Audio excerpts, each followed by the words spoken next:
Olá pessoal, É, no último vídeo a gente mostrou como criar representações de campos magnéticos em duas dimensões. E aí a gente usou o caso do campo magnético uniforme e o caso de um campo magnético ao redor de um fio infinito com uma corrente.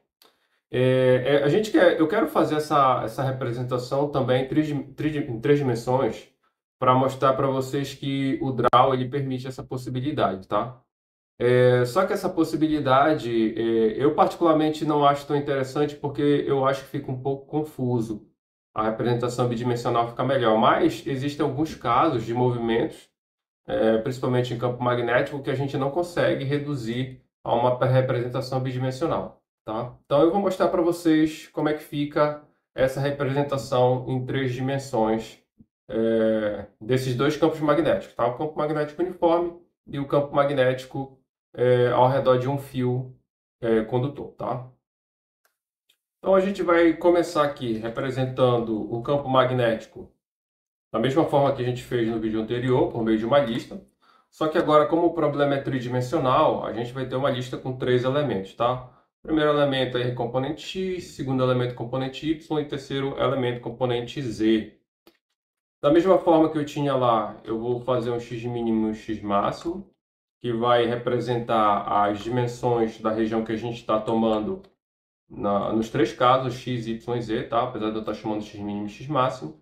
E dx, que se refere à distância entre os pontos nos quais vão ser desenhados os vetores. Agora a gente vai ter draw 3D.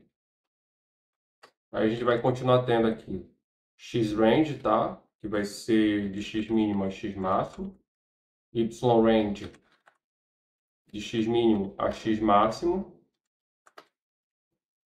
E agora, como a gente tem três dimensões, a gente vai ter o z-range também, de x mínimo a x máximo. Tá? Já vou colocar aqui head length, para ajustar aí o tamanho da ponta dos vetores. X máximo dividido por 50, eu acredito que seja um bom tamanho. Proportional axis x, y, z, porque agora a gente está em três dimensões. E make list para fazer a sequência de vetores, tá? Só que como são três dimensões, agora a gente vai fazer três make lists. No vídeo passado a gente fez dois, um para x e um para y.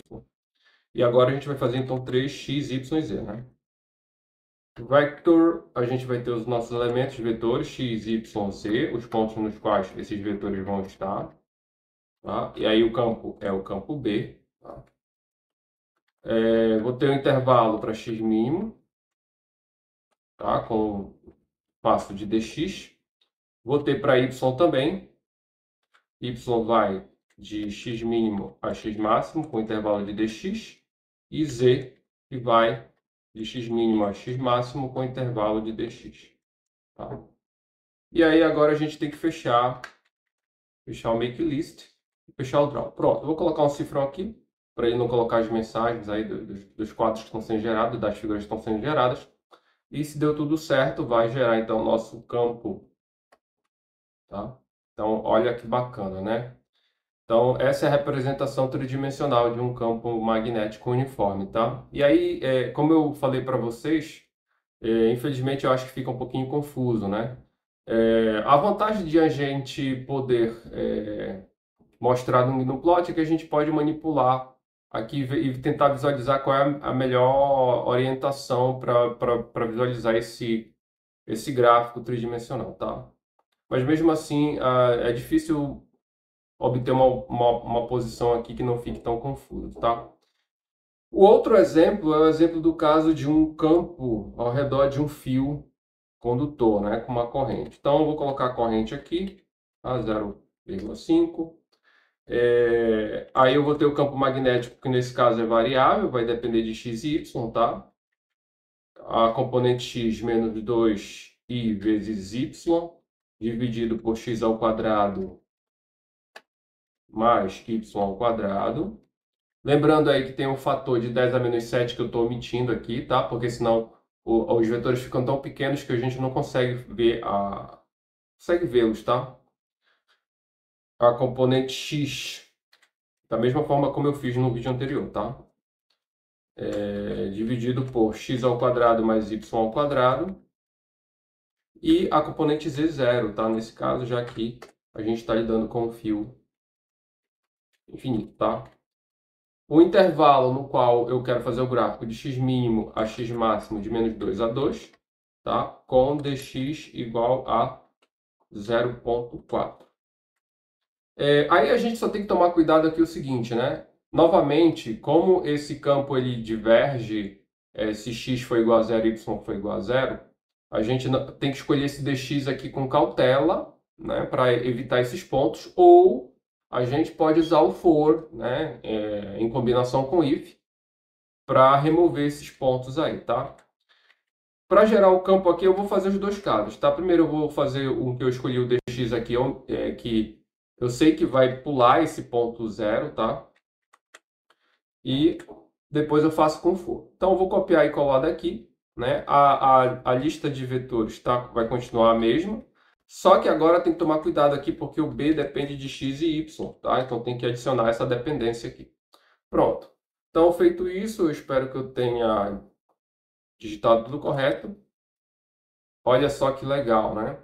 Só que aí, novamente, né, fica bem difícil de visualizar realmente o que está acontecendo, tá? Mas dá para ter uma ideia, né, de como seria então esse campo vetorial, esse campo magnético ao redor desse fio, tá? Se eu colocar aqui um valor, por exemplo, que tome, né, eu posso colocar 0,5 para espalhar mais esses vetores, eu vejo que eles estão muito concentrados aqui. Só que aí, nesse caso, eu pegaria o ponto zero e aí a gente vê que dá um erro, tá? Então, nesse caso, infelizmente, dá um erro, tá? Então, a gente tem que evitar, escolher o dx aí com cuidado para evitar esses pontos. Mas, se a gente usar o for, e eu vou fazer isso agora, a gente pode fazer isso tomando esses pontos aí, né? Não tendo tanta preocupação com o valor do dx, tá? Então, aqui, agora eu vou fazer dx igual a 0,5. Vou fazer uma lista aqui, que vai ser a lista de vetores, uma lista vazia, tá? E aí, para popular essa lista, eu vou usar o for, tá? X de x mínimo até x máximo, com intervalo de dx. Vou fazer o seguinte. Aí como eu tinha 3 make lists, agora eu vou ter 3 fors, tá? Um para x, um para y e um para z. Tá? Vou dizer aqui.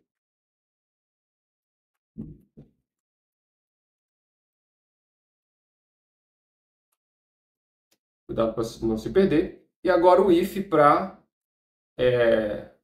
selecionar esses vetores, né? E aí eu aproveito para fazer uma correção no vídeo passado, tá? No vídeo passado, eu só selecionei os vetores pelo tamanho, ele automaticamente excluiu aqueles vetores que estariam na origem, mas eu não encontrei o problema que eu encontrei hoje aqui, por exemplo, aquela divisão por zero. Eu acredito que tenha sido por causa dos valores de x mínimo e x máximo, tá? Que aí introduziu um erro aqui no dx, e aí ele não deixou pegar exatamente o zero, mas hoje eu percebi que com escolhendo menos 2 e 2 aparece. Então, para evitar esse problema, a gente tem que colocar duas condições, tá? A primeira condição é que se x ao quadrado mais y ao quadrado seja maior que zero, a raiz de seja maior que zero, então ele vai excluir os pontos. E agora a segunda condição, né, que a raiz entre os produtos do vetor por ele mesmo sejam menor que 1. Né? Nesse caso, então, a gente está selecionando aqueles vetores cujo módulo sejam menores que 1. Então, os módulos sejam menores que 1. Então, né, se isso acontecer, aí eu vou pegar a lista, ó, e vou adicionar os vetores, né, nessa lista. Então, aqui eu vou ter vector, né, no ponto x, y, z, tá? O vetor b que depende de x, y. Pronto, tá? E aí, esse vetor eu vou adicionar à própria lista, tá? Então, assim, a lista vai acumulando esses vetores. E aí eu vou fechar Então, eu vou fechar aqui os foros, tá? São 3 foros, então 3 conjuntos de chaves. Vamos ver se funciona, vamos ver se deu tudo certinho. Aparentemente foi. Então, agora é só copiar aqui e colar, ó. E aí, ao invés dos make lists, né, eu vou apagar aqui e colocar a lista, que foi a lista gerada com o por, tá? Aqui lista. Pronto. Vamos ver como é que fica. Olha só, né? Então a gente removeu esse problema, tá? E aí, como tem menos vetores, fica mais compreensível também a situação, tá? E a gente percebe que aqueles vetores lá grandes, né, que estavam muito perto aqui desse eixo central, eles foram removidos, tá? E a apresentação ficou melhor. Para ficar mais interessante ainda, talvez uma coisa que dê para fazer é adicionar uma representação do fio aí, tá? Então a gente pode fazer isso da seguinte forma. Para fazer isso eu tenho que adicionar aqui. Primeiro, eu tenho que adicionar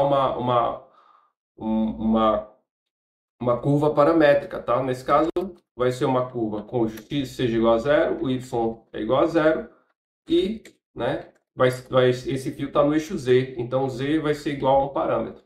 E aí eu coloco o valor depois do parâmetro de acordo com o que eu quero mostrar do fio. Nesse caso, com o tamanho dependendo do tamanho do intervalo da região que eu estou considerando, tá? Então, eu vou colocar aqui color, né? Black, line width igual a 2, tá? E aí, parametric, né? Aí eu vou colocar x, y, z. E aí, parametric no Draw 3D, ele é uma curva, tá? Se a gente quiser uma superfície, é parametric surface, tá? Que vai de x mínimo a x máximo, tá? Então aí eu garanto que ele vai mostrar uma curva, né, no eixo z de menos 2 a 2, tá? Feito isso, vamos ver se funciona. Ah, eu errei aqui, line width. Pronto, espero que seja só isso. Olha que legal, né? Então tá aí a representação da linha, tá? Então é isso que eu queria mostrar para vocês hoje. Espero que vocês tenham gostado. Fica aí o exemplo de que vocês podem, se vocês tiverem uma situação de vetores em 3 dimensões que vocês queiram representar, vocês podem usar o Draw 3D, muito interessante. Se gostaram, né, dessas representações, sigam o canal, deem like, tá? E a gente se vê no próximo vídeo. Até lá.